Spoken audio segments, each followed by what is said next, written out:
નમસ્કાર વિદ્યાર્થી મિત્રો. લાસ્ટ લેક્ચરમાં આપણે બોરોન સમૂહ વિશે વાત કરેલી, બરાબર? એટલે પી વિભાગના તત્વો વિશે. હવે એમાં એક પ્રોપર્ટી હું તમને કહું છું કે પી વિભાગનું દરેક તત્વ, દરેક સમૂહનું પ્રથમ તત્વ, દરેક સમૂહનું પ્રથમ તત્વ તે સમૂહના અન્ય તત્વથી જુદું પડે છે. અન્ય તત્વથી જુદા ગુણધર્મ ધરાવે છે. જુદા જુદા શું ધરાવે છે? ગુણધર્મ ધરાવે છે. ચાલો, એની પાછળના રીઝન તમારે યાદ રાખવાના. બે કારણ છે, બરાબર? અન્ય તત્વના ગુણધર્મથી બે બાબતમાં જુદું પડે. પહેલું, કદ અને કદ આધારિત ગુણધર્મ. જે ગુણધર્મ કદ આધારિત હોય ત્યાં આ પહેલું તત્વ અલગ પડશે. અને બીજું ખાસ યાદ રાખજો કે પી વિભાગના જે નીચેના ભારે તત્વો છે, પી વિભાગના ભારે તત્વો, ખાસ કરીને થર્ડ આવર્ત કે તેથી વધુ, એની બોરોન સિવાયના નીચેના તત્વો, બરાબર? એ ભારે તત્વોમાં ડી કક્ષકની હાજરી હોય છે. ડી કક્ષકની હાજરી હોય છે. જ્યારે પહેલું તત્વ હોય ને બીજા આવર્તનું હોય, દ્વિતીય આવર્તમાં ડી કક્ષકની ગેરહાજરી હોય છે. એટલે કે ડી કક્ષકની હાજરી નથી, એટલે એના ગુણધર્મ કેવા પડે છે? અલગ. હવે તમે એમ કહેશો કે સર એલ્યુમિનિયમ નામનું તત્વ હોય તો એમાં ક્યાં ડી કક્ષક હોય? તો ભાઈ, એલ્યુમિનિયમની ઇલેક્ટ્રોન રચના છે નિયોન 3s2 3p1 3d0. આવું હોય. 3p કક્ષક 3 છે, n બરાબર 3, એટલે 3d કક્ષક હોય જ એમાં, પણ એમાં ઇલેક્ટ્રોન હોતા નથી, ખાલી કક્ષક હોય છે એટલા માટે, બરાબર? અને એની ઉપર જ્યારે બોરોનનું તત્વ હોય તો એ બોરોનની ઇલેક્ટ્રોન રચના છે હિલિયમ 2s2 2p1. પી એ ખાલી છે, ડી તો છે જ નહીં, બરાબર? દરેક સમૂહનું, પી વિભાગના દરેક સમૂહનું પ્રથમ તત્વ છે, બરાબર? એ અન્ય તત્વથી અલગ પડે છે. એટલે દરેક સમૂહમાં 11માં 12માં દરેક સમૂહમાં એક ક્વેશ્ચન કોમન આવશે. કોમન ક્વેશ્ચન આવશે. શું કોમન આવશે એ હું તમને કહી દઉં કે પી વિભાગનું દરેક તત્વ એ ગુણધર્મથી કેવું પડે? અલગ. બોરોનના ગુણધર્મ અનિયમિત, 14મો હશે તો કાર્બન હશે, 15મો હશે તો નાઇટ્રોજન, 16મો હશે તો ઓક્સિજન, એ આવશે, બરાબર? તો આ એક પ્રોપર્ટી ધ્યાનમાં રાખવાની. ચાલો, હવે પછી આગળ વધીએ. આ ટોપિક થોડો કેમિકલ બોન્ડિંગ પર છે, પણ હું સમજાવી દઈશ, બરાબર? જોજો કે બીજા આવર્તના તત્વો, પી વિભાગના જે દ્વિતીય આવર્તના તત્વો છે, દ્વિતીય આવર્તના જે તત્વો, એ તત્વની કોવેલેન્સી, સહસંયોજકતા, બરાબર, વધુમાં વધુ 4 છે. વધુમાં વધુ કેટલી છે? 4. કોવેલેન્સી એટલે શું? તો કે બંધ બનાવવાની ક્ષમતા. બંધ બનાવવાની ક્ષમતા વધુમાં વધુ 4. બોરોનની 4, કાર્બનની 4, નાઇટ્રોજનની 4, ઓક્સિજનની 4, બીજા આવર્તમાં. અત્યારે તો આપણે 13મો 14મો સમૂહ લેવાનો છે. જ્યારે ત્રીજા આવર્ત જે છે, એ ત્રીજા આવર્તના તત્વોની કોવેલેન્સી, સહસંયોજકતા 4 કરતાં વધુ છે. 4 તો હોય જ છે, 4 કરતાં કેવી છે? વધારે છે. હવે રીઝન સમજવાનું છે, સાંભળજો બરાબર. હવે પી વિભાગનું જે 13મા સમૂહનું તત્વ છે એમાં બોરોન તત્વ આવે. હું અત્યારે સમૂહ નંબર 13 માટે કોમન વાત કરું છું. 13 માટે 13 14 લેવું હોય તો લઈ શકાય, બરાબર? બોરોન તત્વથી થાય, બરાબર? અને બોરોન તત્વની ઇલેક્ટ્રોન રચના છે હિલિયમ, પછી 2s2 2s2 અને 2p1, તો આપણે અહીંયા 2p1 લખીએ, ઇટ ઇઝ 2p1. ચાલો હવે સમજો, આ સમજાવેલું નથી, કેમિકલ બોન્ડિંગ નથી ચાલ્યું એટલે, પણ હું એક્સપ્લેન કરું બરાબર. મિત્રો, કોઈ પણ તત્વને બંધ બનાવવો હોય ને તો અર્ધપૂર્ણ કક્ષક જોઈએ, એક ઇલેક્ટ્રોન જોઈએ કક્ષકમાં, બરાબર. હવે બોરોનને 3 બંધ બનાવવા હોય તો એક જ કક્ષક ખાલી છે. જો આ એક જ કક્ષક કેવી છે, 1 ઇલેક્ટ્રોન વાળી. તો આ તત્વ અહીંથી 2s માંથી અહીંયા ઉત્તેજિત અવસ્થામાં જઈ શકે, ઉત્તેજિત અવસ્થામાં જઈ શકે. પ્રથમ ઉત્તેજિત અવસ્થા એટલે B સ્ટાર. પાછળ કોઈ કક્ષક જ નથી હો. ચાલો અહીંયા આવશે હિલિયમ, અહીંયા આવશે 2s1. જો 2s1 બરાબર છે, શું આવશે 2s1. પછી અહીંયા 2p1 અને 2p2. આ બોરોનની ઉત્તેજિત અવસ્થાની ઇલેક્ટ્રોન રચના, બરાબર, બંધ બનાવવા માટે ઉત્તેજિત અવસ્થાની ઇલેક્ટ્રોન રચનાનો યુઝ કરે, બરાબર. તો હવે તમે જુઓ કે એની પાસે ખાલી એક ઇલેક્ટ્રોન વાળી 3 કક્ષક મળી ગઈ. જો બરાબર, એટલે એ 3 બંધ બનાવવાની કેપેસિટી તો રાખે જ છે. અહીંયા કોઈ બીજો ઇલેક્ટ્રોન આવી જાય, 1 ઇલેક્ટ્રોન અહીંયા બંધ બનાવી નાખે, એક અહીંયા આપી દે, એક અહીંયા આપી દે, એવી રીતના 3 બંધ બનાવે. પણ આજે ખાલી ચોથી કક્ષક છે ને, હાવ ખાલી છે, બરાબર, એ પણ બંધ બનાવવામાં ભાગ લઈ લે અને એ સવર્ગ સહસંયોજક બંધ બનાવે. કોઈ ઇલેક્ટ્રોન યુગ્મ જ આખું દાન કરે, ઇલેક્ટ્રોન યુગ્મ જ આવે, બરાબર, એટલે એ કયો બંધ બનાવી નાખે, સવર્ગ સહસંયોજક બંધ.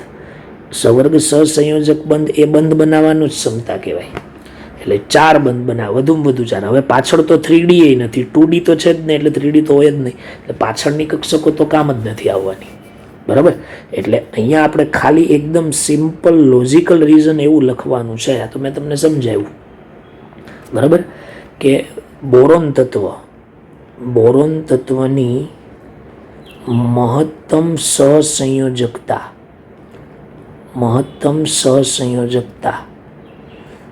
4 સુધી જ છે, 4 સુધી જ છે. એમાં 2s એટલે કે એક 2s કક્ષક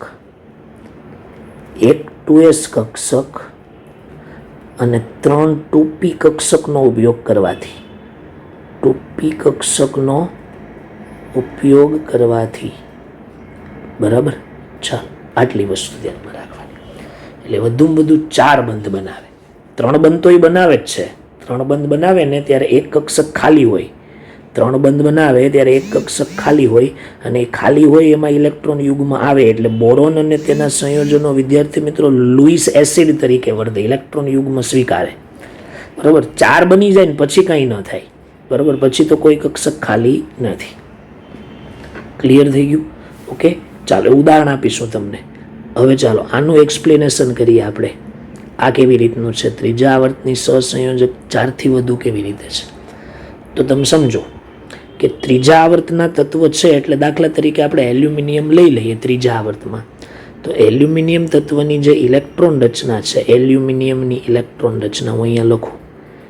એલ્યુમિનિયમ ઇઝ ઇક્વલ ટુ, અહીંયા આવશે નિયોન, પછી અહીંયા આવશે 3s2, પછી વિદ્યાર્થી મિત્રો અહીંયા આવશે 3p1 અને પછી આવશે 3d0, બરાબર. આવી રીતની 5 કક્ષક. ક્લિયર? ચાલો અહીંયા 2s 3s2 ને 3p1, બરાબર. ચાલો હવે આ ઉત્તેજિત અવસ્થામાં આવી જાય તો આ ઇલેક્ટ્રોન અહીંયા આવી જાય, તો પછી આપણી જે એલ્યુમિનિયમ છે એ એલ્યુમિનિયમ સ્ટાર અહીંયા શું લખાય, નિયોન, બરાબર. પછી 3s1, આ 3s1, પછી આ 3p1ની જગ્યાએ 3p2 થઈ ગયું, અને પછી અહીંયા 3d કક્ષક. જો ખાલી કક્ષકો છે, આ બધી 3d કક્ષકો છે. આ 3d છે, આ 3p છે, આ 3s છે. તો જો 1 2 3 તો બનાવે, પછી આ p કક્ષક, પાછળની 2 d કક્ષક, 3 5 5 d કક્ષક ખાલી છે, એટલે 4 થી વધુ બંધ બનાવવાની કેપેસિટી ધરાવે. સમજવાનો પ્રયત્ન કરજો. 4 થી વધુ બંધ બનાવવાની કેપેસિટી શું કરે, ધરાવે. કારણ કે જો આ બધી કક્ષકો બંધમાં ભાગ લઈ શકે, આ બધી કક્ષકો બરાબર, બધી કક્ષકો બંધની અંદર ભાગ લઈ શકે. એટલે હું અહીં એમ લખું કે બંધમાં ભાગ લઈ શકે. ખાલી હોય તો લઈ શકે, ખાલી ન હોય તો લઈ શકે નહીં. બરાબર. અને એટલા જ માટે વિદ્યાર્થી મિત્રો હું તમને એવું કહેવા માંગુ છું કે ત્રીજા આવર્તના તત્વો છે, બરાબર, એ ત્રીજા આવર્તના તત્વની સહસંયોજકતા 4થી વધારે હોય. એટલે અહીંયા લખીએ કે એલ્યુમિનિયમની ત્રીજું આવર્ત એલ્યુમિનિયમ જ છે, એટલે એલ્યુમિનિયમ તત્વની મહત્તમ સહસંયોજકતા 4થી વધુ હોય છે. અને એમાં કઈ કઈ કક્ષકનો ઉપયોગ કરે? 3s, 3p અને 3d કક્ષકનો ઉપયોગ થાય છે. 3d કક્ષકનો શું થાય છે? ઉપયોગ. વધારે માહિતી આ બોન્ડિંગમાં આવશે. ક્લિયર? તો આ રીતે આખું ઉદાહરણ ધ્યાનમાં રાખવાનું. ચાલો, ક્લિયર? અને આના માટે એક મસ્ત મજાનું એક્ઝામ્પલ આપું. ઉદાહરણ તરીકે BF4-, ચાલો આ બોરોને 4 બંધ બનાવ્યા એટલે મહત્તમ સહસંયોજકતા 4. જ્યારે એલ્યુમિનિયમ છે ને એ AlF6-3 બનાવે. જો એલ્યુમિનિયમે ફ્લોરિન સાથે 6 બંધ બનાવ્યા, બરાબર, એટલે એની સહસંયોજકતા 6. ક્લિયર થઈ ગયું? એટલે આ 6 સહસંયોજકતાના 4 સહસંયોજકતા. ક્લિયર? એટલે એટલી વસ્તુ બરાબર ધ્યાનમાં રાખવાની છે. બરાબર. તો આ રીતની સહસંયોજકતા નક્કી થાય. તમને એવું કહેવામાં આવે કે TlI3ની કોવેલેન્સી કેટલી? બરાબર, કોવેલેન્સી તો 3. પછી તમને એમ પૂછવામાં આવે કે TlIની કોવેલેન્સી કેટલી? તો કે 1. એક જ બંધ બનાવ્યો છે અત્યારે. ખ્યાલ આવે છે? બરાબર. એટલે આવી રીતના ઉદાહરણો તમારે ધ્યાનમાં રાખવા પડશે, ખાસ મગજમાં રાખવાના. બરાબર, કોવેલેન્સી કેવી રીતે નક્કી કરવી. તો આ ટોપિક બહુ જ મહત્વ. આમાંથી આપણે જે પેલી લિસ્ટ બનાવીએ છીએ એ લિસ્ટમાં એક જ પોઈન્ટ, 2 પોઈન્ટ ટાંકવાના કે બીજા આવર્તના તત્વોની મહત્તમ સહસંયોજકતા 4 સુધીની છે, જ્યારે ત્રીજા આવર્તના તત્વની મહત્તમ સહસંયોજકતા 4થી વધુ છે. બરાબર, ઓકે, ક્લિયર થઈ ગયું? તો આ આપણો બીજો એક પ્રશ્ન, બહુ મહત્વના પ્રશ્નો ચાલે છે. ચાલો, હવે છે ને જ્યારે કેમિકલ બોન્ડિંગ ચાલશે ને ત્યારે પાઈબંધ બનશે. પાઈબંધ, સિગ્મા અને પાઈ, સિગ્મા અને પાઈ એ સહસંયોજક બંધનો પ્રકાર છે. તો આ ક્વેશ્ચન પણ બોન્ડિંગનો જ છે. પાઈબંધ બનાવવાની કેપેસિટી એટલે કે પાઈબંધ બનાવવાની ક્ષમતા. ચાલો, શું છે એ આપણે જોઈ લઈએ. બરાબર, ઓકે, ખાસ બરાબર સમજો વ્યવસ્થિત. થોડા વાક્ય ટફ છે અને બહુ મહત્વનો પ્રશ્ન છે, પાઈબંધ બનાવવાની કેપેસિટી. ચાલો, હવે બરાબર સમજો કે મોટું કદ અને ડી કક્ષકની પ્રેઝન્ટ, ડી કક્ષકની હાજરી, બરાબર, હાજરી ભારે તત્વમાં પાઈબંધ બનાવવાની ક્ષમતા, પાઈબંધ બનાવવાની જે કેપેસિટી છે એ કેપેસિટીને ઇફેક્ટ કરે છે. બરાબર, પાઈબંધ કેવી રીતે બને છે તમને ખબર નથી, બરાબર, પણ હું તમને જરાક યાદ આપેલું છે સાથે સાથે, એટલે યાદ રાખવું પડશે. ચાલો, એક બહુ મહત્વનો પ્રશ્ન અહીંથી. સમૂહનું પ્રથમ તત્વ, 13મા સમૂહનું પ્રથમ તત્વ અથવા 14મા સમૂહનું પ્રથમ તત્વ અથવા 15માનું કે 16માનું કે 17માનું, 18માનું નહીં, સમૂહનું પ્રથમ તત્વ, બરાબર, અને પ્રથમ તત્વ પ્લસ એ જ સમૂહનું ભારે તત્વ અથવા એ જ સમૂહનું અન્ય તત્વો, બરાબર, એ જ સમૂહના અન્ય તત્વો. સમજો, સમૂહનું પ્રથમ તત્વ અને તે જ સમૂહના ભારે તત્વોની પોતાની સાથે, અથવા એવું લખીએ અહીંયા, સમૂહનું પ્રથમ તત્વ અને તે જ સમૂહના ખાસ કરીને ભારે તત્વોની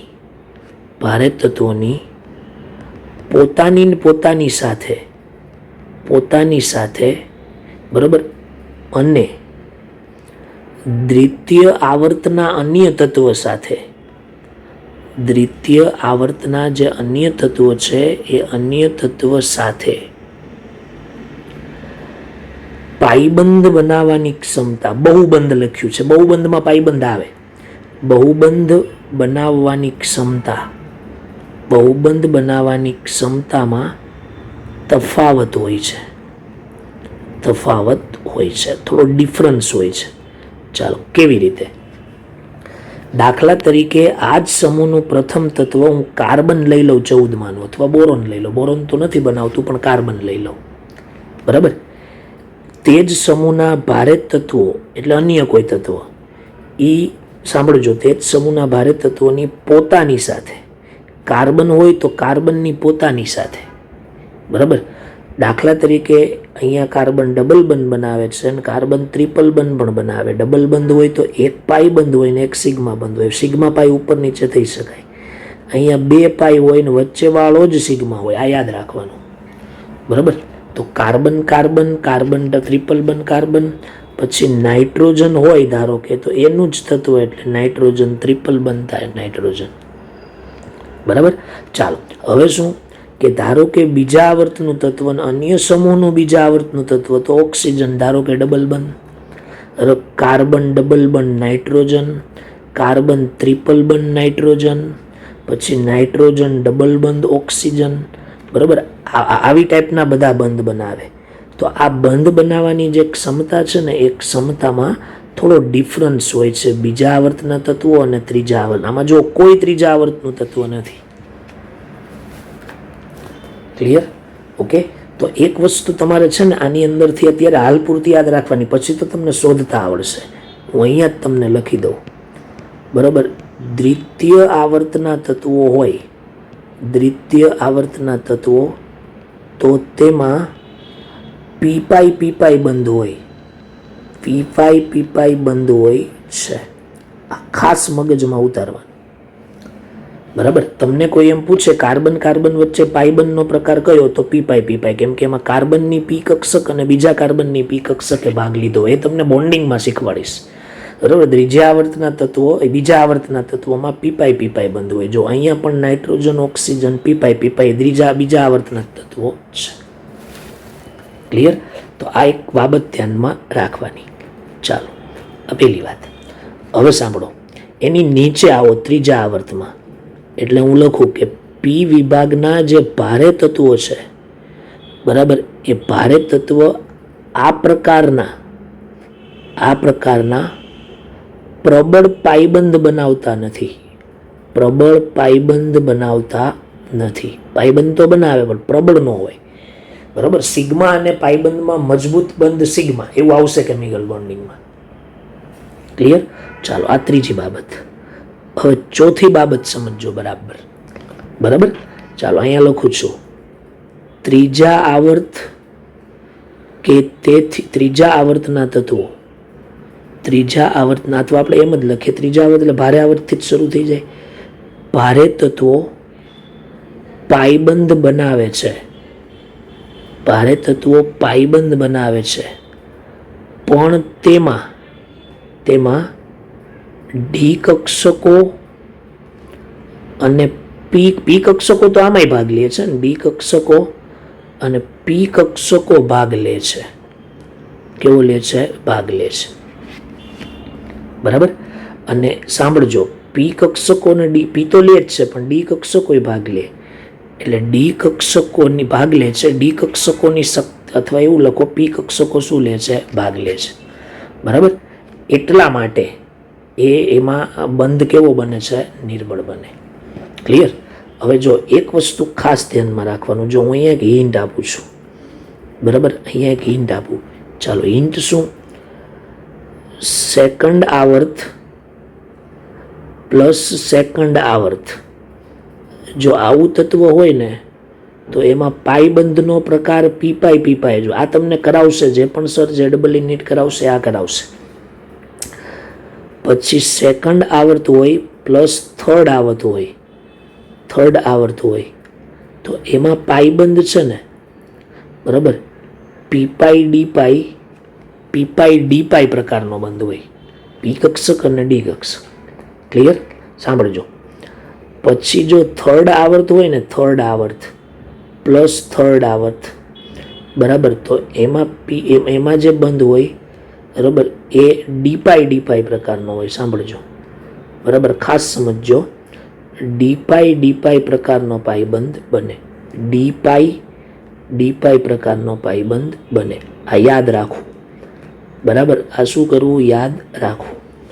બહુ કામની વસ્તુ છે બરાબર. ઓકે. અને જો ભારે તત્વ છે ને એની ઈ કક્ષકોની શક્તિ બરાબર આપેલા ડી કક્ષકોની શક્તિ બરાબર ડી કક્ષકોની શક્તિ કરતાં પી કક્ષકોની શક્તિ વધારે હોય. એટલે બીજા આવર્તમાં તત્વ જે આ પી પાઈ પ્રકારનો બંધ બને છે ને એ બંધની સરખામણીમાં ડી કક્ષકોની એકંદર સ્થિરતા ઓછી હોય. એટલે ડી કક્ષકો ડી પાઈ કે પી પાઈ બંધની સ્થિરતા ઓછી બરાબર. એટલે મજબૂત કેવો હોય? ઓછો હોય. ક્લિયર? એટલે આ છે ને તમને વધારે બોન્ડિંગમાં સમજાશે. એટલે કદાચ આમાં થોડી ઘણી કચાશ રહી ગઈ હોય તો યાદ રાખી દેવાનું બરાબર. અમે ધ્યાન રાખીશું બને ત્યાં સુધી કે આને રિલેટેડ ક્વેશ્ચનો હમણાં પરીક્ષામાં ન પૂછાય બરાબર. પણ સોલ્વ કરવાનો પ્રયત્ન કરવા માટે આ હિન્ટનો શું કરવાનો? ઉપયોગ. ક્લિયર થઈ ગયું બરાબર. એટલે આ વસ્તુ બરાબર મગજમાં રાખવાની છે. ચાલો પછી એક આની અંદર એક રીઝન એક નાનકડું એવું કારણ બને છે. તો એક કારણ હું તમને અહીંયા આપું છું. સાંભળજો. સમાન ઓક્સિડેશન અવસ્થા ઓક્સિડેશન સ્ટેટ ધરાવતા પ્રથમ તત્વો ધરાવતા દ્વિતીય આવર્તના જે પ્રથમ તત્વો છે, પહેલા તત્વો, એ તત્વો કરતા ભારે તત્વોની જે સ્પીસીજ છે એ સ્પીસીજના સવર્ગ આંક વધારે હોય છે. ચાલો મેં તમને હું એમ કહી દઉં ને કે આ વસ્તુ ચલાવેલી છે તો તમે મને કાંઈ કહી ન શકો. શું કામ? મેં તમને અહીંયા મહત્તમ સહસંયોજકતા બતાવી. સહસંયોજકતાને જ સવર્ગ સહસંયોજક બંધ બનાવવાની શું કહેવાય? કેપેસિટી. સવર્ગ આંક કહેવાય એને. સહસંયોજકતાનું બીજું નામ છે કોઓર્ડિનેશન નંબર. સવર્ગાંક 3-4 પ્રકારે આવે. ઓર્ગેનિકમાં જુદી રીતે સવર્ગાંક લખાય. ક્લિયર? ચાલો અહીંયા આપણે એક એક્સપ્લેનેશન ઉદાહરણ દ્વારા આપીએ. ધ્યાન આપજો કે +5 ઓક્સિડેશન સ્ટેટ અવસ્થામાં નાઇટ્રોજન ઓક્સો એનાયન આ એનું બેસ્ટ એક્ઝામ્પલ છે. સર એ કયું? જો નાઇટ્રોજન છે ને HNO3 છે, આ એનો ઓક્સો એસિડ છે અને એમાંથી H દૂર કરો ને એટલે NO3 માઇનસ બને. શું બને? NO3 minus. તો આ એનો ઓક્સો એનાયન થયો. આ નાઇટ્રોજનનો ઓક્સો એસિડ છે. નાઇટ્રોજનનો કેવો એસિડ છે? Oxo acid. ચલો ઓક્સો એસિડ કોને કહેવાય? બરાબર. અધાતુ તત્વ સાથે ઓક્સિજન અને હાઇડ્રોજન બંધ હોય તો એને ઓક્સો એસિડ કહેવાય. HClમાં Cl અધાતુ છે પણ ઓક્સો એસિડ નથી કારણ કે એમાં O નથી બરાબર. એટલે આ એનો શું થઈ ગયો? ઓક્સો એનાયન બરાબર. ઓક્સો એનાયન છે. આ શું છે? Oxo anion. ક્લિયર? તો હવે આની અંદર તમને બંધારણ દોરવામાં આવે અને એમ પૂછવામાં આવે કે આમાં કયો પાઈબંધ છે તો વિચારવા જેવું કાંઈ નથી. નાઇટ્રોજન બરાબર સેકન્ડ આવર્તનું તત્વ બરાબર પ્લસ ઓક્સિજન એ પણ સેકન્ડ આવર્તનું તત્વ બરાબર. સેકન્ડ આવર્તનું તત્વ છે એટલે આમાં જેટલા પણ પાઈબંધ હશે એ પી પ્રકારના હશે. કયા પ્રકારના હશે? પી પ્રકારના હશે બરાબર. અહીંયા નાઇટ્રોજનનો ઓક્સિડેશનાંક +5 છે. ચાલો રેડી? ઓકે. ચાલો હજી એક ઉદાહરણ આપું તમને કે આની નીચેનું જ ભારે તત્વ ફોસ્ફરસ લઈ લો. ફોસ્ફરસ બરાબર. તો એ ફોસ્ફરસમાં PO4 - 3 એ H3PO4 નો ઓક્સો એસિડ છે, ઓક્સો એનાયન છે. તો હવે આમાં ચેક કરીએ આપણે. આની અંદર ફોસ્ફરસ છે ને બરાબર એ ત્રીજા આવર્તનું તત્વ છે અને અહીંયા ઓક્સિજન છે ને એ બીજા આવર્તનું તત્વ છે. કયા આવર્તનું તત્વ છે? બીજા આવર્તનું. એટલે આમાં પાઈબંધ છે ને એ પીપાઈ પ્રકારનો પણ હોઈ શકે અને ડીપાઈ પ્રકારનો પણ હોઈ શકે. ડી કક્ષક હશે તો એ ત્રીજા આવર્તની જશે અને પી કક્ષક હશે તો એ બીજા આવર્તની જશે. ક્લિયર? પીપાઈ પણ હોઈ શકે છે, પણ મારી દ્રષ્ટિએ આ રેર કેસ છે. બરાબર? એટલે ડીપાઈ પ્રકારનો જ પાઈબંધ હોય, પાઈબંધ જ હોય. બરાબર? ખ્યાલ આવી ગયો? તો આ વસ્તુ ખાસ ધ્યાનમાં રાખવાની. સમાન ઓક્સિડેશનાંક જ છે. જો નાઇટ્રોજનનો ઓક્સિડેશનાંક અહીંયા +5 અને અહીંયા ફોસ્ફરસનો +5. બરાબર? પણ પ્રથમ તત્વ કરતાં ભારે તત્વની સ્પીસીઝના સવર્ગાંક વધારે હોય. તો અહીંયા જે PO4-3 છે ને એમાં લગભગ સવર્ગાંક 6 છે અને અહીંયા NO3- છે ને એનો સવર્ગાંક લગભગ 4 છે. બરાબર? એનું બંધારણ NO3- કંઈક આવું છે. N ડબલ બોન્ડ O, પછી અહીંયા એક સિંગલ બોન્ડ O અને અહીંયા એક સિંગલ બોન્ડ O.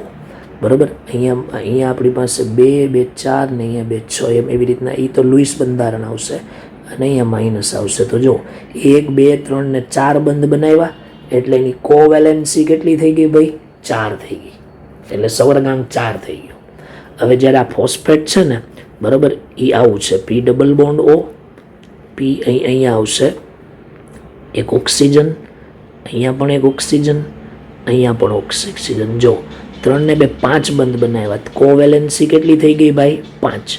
તો મેં કીધું જે વાક્ય કીધું ને એની આ સમજૂતી છે. આમાં ડીપાઈ પીપાઈ બંધ હશે, પીપાઈ નહીં હોય, એ હું કહી દઉં તમને. ચાલો, રેડી? તો આ એક થોડો કોન્ટ્રોવર્સી વાળો ZEE બેઝ પર ટોપિક હતો. વાક્યો બધા ચોપડીના છે પણ સમજૂતી જરાક મેં મારી રીતે આપી છે. ચાલો, રેડી?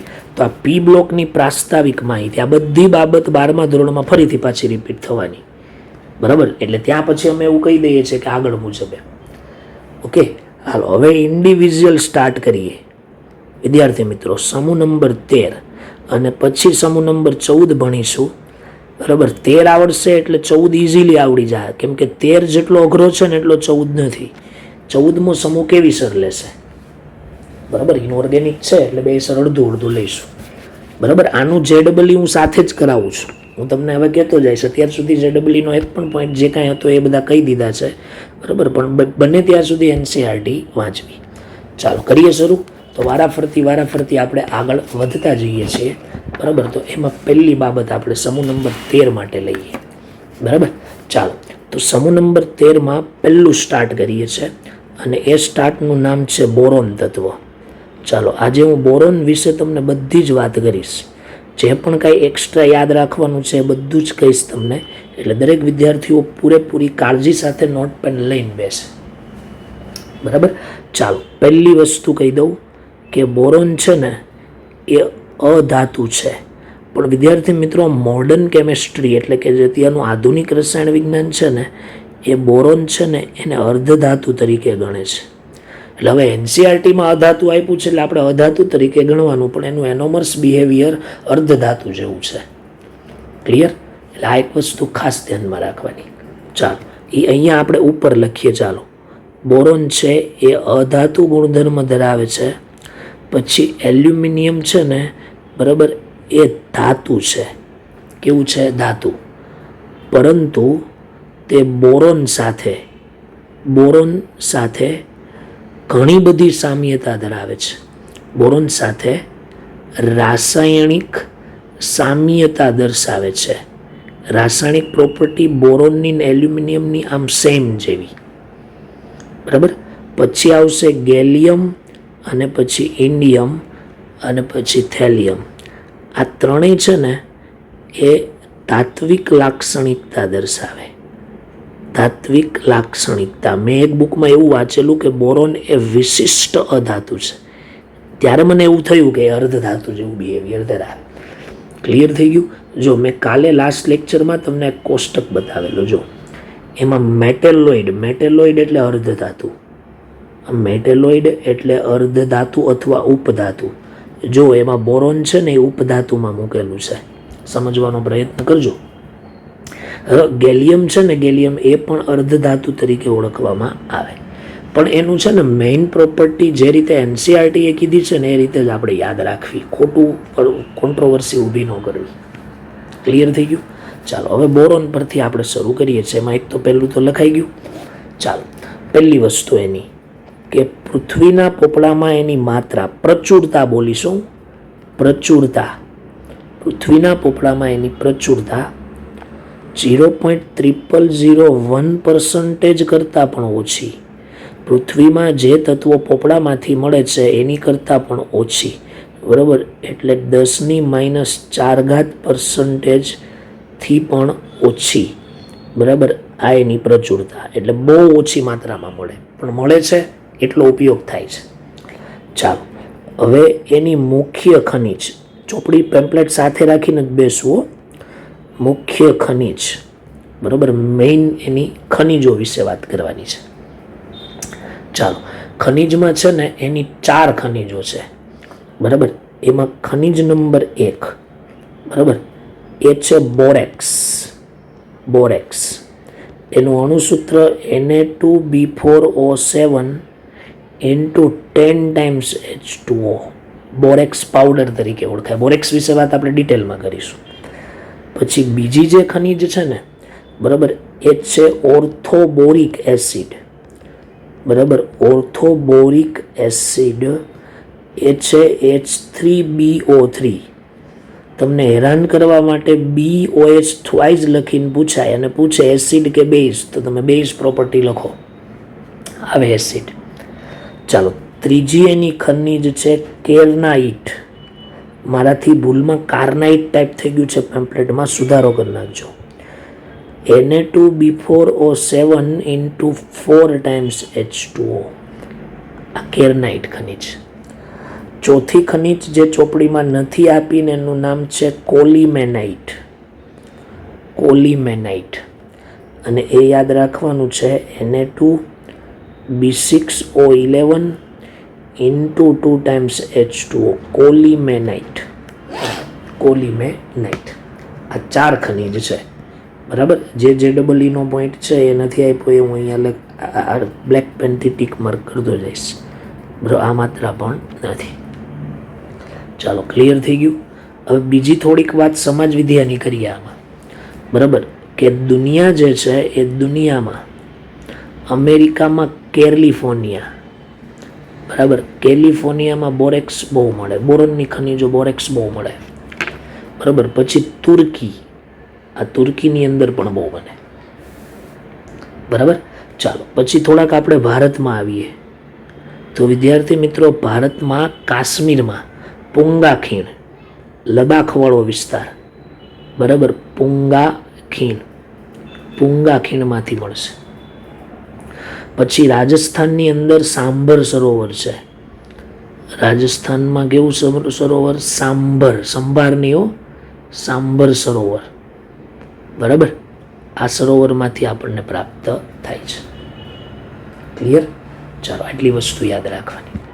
બરાબર, ચાલો એની પછી જો ચોપડીમાં એમ લખ્યું છે કે અહીંયા 0.0001% મળ્યા, આપણે એની કરતાં ઓછી માત્રા. આપણે 1 જે રીતે ચોપડીમાં છે એ રીતે. બોરોનના 2 ભાઈઓ છે, 2 જુડવા ભાઈઓ, એટલે કે 2 સમસ્થાનિકો. એક છે બોરોન 10 અને એક છે બોરોન 11. બોરોનની જે ખનિજ મળે ને એમાં 8 ખનિજ મળે ને, બરાબર, એ ખનિજની અંદર 19% બોરોન 10 હોય અને 81% જેટલું બોરોન 11 હોય. એટલે આપણે જે પણ કંઈ પ્રક્રિયા કરીએ છીએ એ બધી 81% વાળી હોય. બરાબર, બોરોન 11 વાળી. તો ઇટ ઇઝ શું કહેવાય, મેટલ્સ, એટલે કે ઓરે ઓફ બોરોન. બોરોનની બધી કાચી ધાતુ, આમાંથી પછી બોરોન બહાર કાઢવામાં આવે. ચાલો, રેડી? હાલો, હવે એનાથી આગળ વધી જઈએ વિદ્યાર્થી મિત્રો. બીજું તત્વ, અને એ બીજું તત્વ છે એલ્યુમિનિયમ. બરાબર, શું છે? એલ્યુમિનિયમ. તો ચાલો, એલ્યુમિનિયમ એટલે એલ. ચાલો, આમાં થોડીક એક ઇન્ટરેસ્ટિંગ વાતો 1-2 છે, સાંભળજો. કે પૃથ્વીના પોપડામાં જે મળતા, પૃથ્વીના પોપડામાં મળતા તત્વો, પોપડામાં મળતા જે તત્વો છે એ તત્વમાં સૌથી વધુ પ્રમાણમાં મળી આવતી ધાતુ, મળી આવતી ધાતુ, ધાતુમાં પહેલા નંબરે પૃથ્વીના પોપડામાં મળતા તત્વોમાં સૌથી વધુ પ્રમાણમાં મળી આવતી ધાતુ તત્વો, બરાબર, ધાતુ તત્વોમાં પહેલા નંબરે. પણ પૃથ્વીના પોપડામાં મળતા જે તત્વો છે એ તત્વોમાં 45.5% ઓક્સિજન પહેલા નંબરે, 27.7% સિલિકોન બીજા નંબરે, ફર્સ્ટ રેન્ક, સેકન્ડ રેન્ક, બરાબર. અને પછી 8.31% એલ્યુમિનિયમ થર્ડ રેન્ક મેળવે છે, થર્ડ. સમજો, બરાબર. આ છે ને કુલ બધા તત્વો, ધાતુ બધીની વાત થાય. અને પહેલું સ્ટેટમેન્ટ લખ્યું છે ને એ ખાલી ધાતુ તત્વનું લિસ્ટ કાઢો ને તો એમાં પહેલા નંબરે એલ્યુમિનિયમ હોય. ચાલો, રેડી.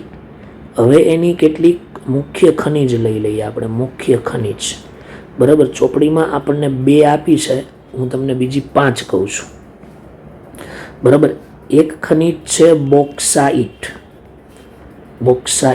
એનું અણુસૂત્ર Al2O3 આ બોક્સાઇટ, બરાબર. ચાલો, બીજું છે ક્રાયોલાઇટ. કોઈ પદાર્થનું ગલનબિંદુ બહુ ઊંચું હોય ને એને તમારે નીચું લાવવું હોય ને તો અભિવાહક તરીકે ક્રાયોલાઇટ વપરાય, ફ્લક્સ તરીકે.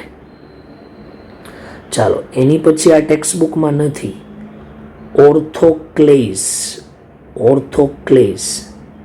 KALSI3O8, ઓર્થોક્લેઇઝ નામની ખનિજ, ક્લેઇઝ. ચોથી ખનિજનું નામ છે કોરેન્ડમ, અને એ એટલે એલ્યુમિના પણ કહેવાય, Al2O3 એલ્યુમિના. બોક્સાઇટમાંથી એલ્યુમિના બનાવવાની પદ્ધતિનું નામ છે બેયર પદ્ધતિ, આવશે, બરાબર. ચાલો, એની પછી છે બેરિલ, પન્ના રત્ન કહેવાય એને, પન્ના રત્ન, Be2Al2Si6O18, બરાબર. એની પછી છે અબ્રક એટલે માઇકા, શું કહેવાય, માઇકા. અને એ આવશે KAL2Si3AlO10 અને OH ટ્વાઇસ. આ એની ખનિજ છે, આ એની મુખ્ય ખનિજ છે જે યાદ રાખવાની. એમાં છે ને એક પાછળ આવશે 14મા સમૂહમાં, આ ઓર્થોક્લેઇઝ, બેરિલ અને પન્ના રત્ન, આ ત્રણેય એલ્યુમિનોસિલિકેટ છે. આ ત્રણેય ખનિજો કેવી છે, એલ્યુમિનોસિલિકેટ, બરાબર. એક પ્રકારનું કોમ્પ્લેક્સ કમ્પાઉન્ડ છે, દ્રિક્ષાર, બરાબર. આ એક ધ્યાનમાં રાખવાનું છે, બરાબર. શું છે, દ્રિક્ષાર, બરાબર. ચાલો, એટલે આ રીતે મગજમાં જરાક વ્યવસ્થિત રીતે ક્લિયર રાખજો, બરાબર. બીજી એક વાત, ભારતમાં અબ્રક છે ને, હું અહીંયા લખું છું કે ભારતમાં અબ્રક ક્યાં મળે. એક MP મધ્યપ્રદેશમાં, બરાબર. પછી એક કર્ણાટકમાં, બરાબર. પછી એક લુખો પ્રદેશ ઓરિસ્સામાં, બરાબર. અને પછી થોડો સેન્સિટિવ જમ્મુમાં, બરાબર. જમ્મુ એટલું બધું સેન્સિટિવ નથી, પણ કાશ્મીર વધારે, જમ્મુમાં, ભારતમાં. પછી એક બીજી અબ્રખ વિશે વાત કરું કે દુનિયામાં અબ્રખની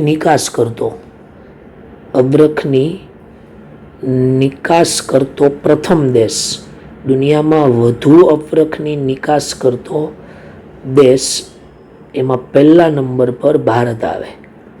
પ્રથમ નંબર પર શું આવે, ભારત, બરાબર. એટલે ભારત સૌથી વધારે અબ્રખની નિકાસ કરે છે.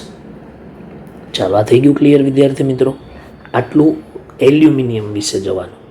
ચાલો, NCERTની અંદર ગેલિયમ, થેલિયમ, ઇન્ડિયમ ખૂબ જ ઓછા પ્રમાણમાં મળે એવું કીધું છે. એ વાત પણ સાચી, શેમાંથી મળે એવી કોઈ વાત નથી કરી, એટલે હું તમને એની ચર્ચા કરું, બરાબર.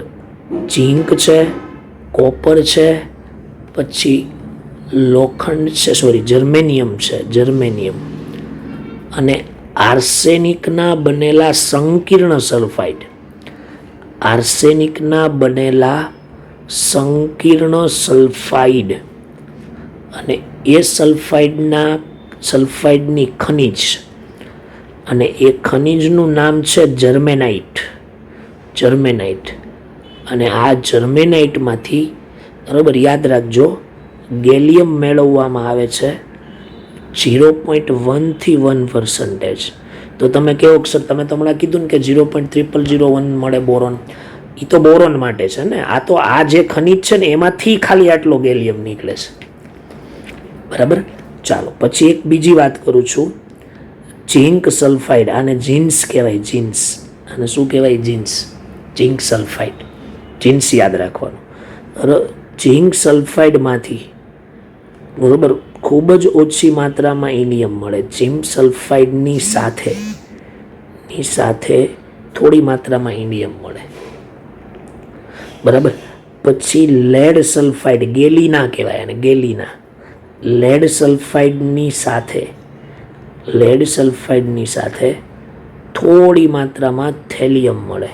એટલે ગેલિયમ, ઇન્ડિયમ અને થેલિયમનું પ્રમાણ ખૂબ જ ઓછી માત્રામાં મળે છે એવું એનસીઆરટી કહે છે. બરાબર. એટલે અહીંયા લખું છું કે સમૂહ નંબર 13માં ખૂબ જ ઓછી માત્રામાં મળતા તત્વો, ખૂબ જ ઓછી માત્રામાં અથવા અલ્પ પ્રમાણમાં મળતા તત્વો, અલ્પ માત્રામાં મળતા જે તત્વો છે એ તત્વોને આપણે શું કહીએ? Gallium, indium, thallium.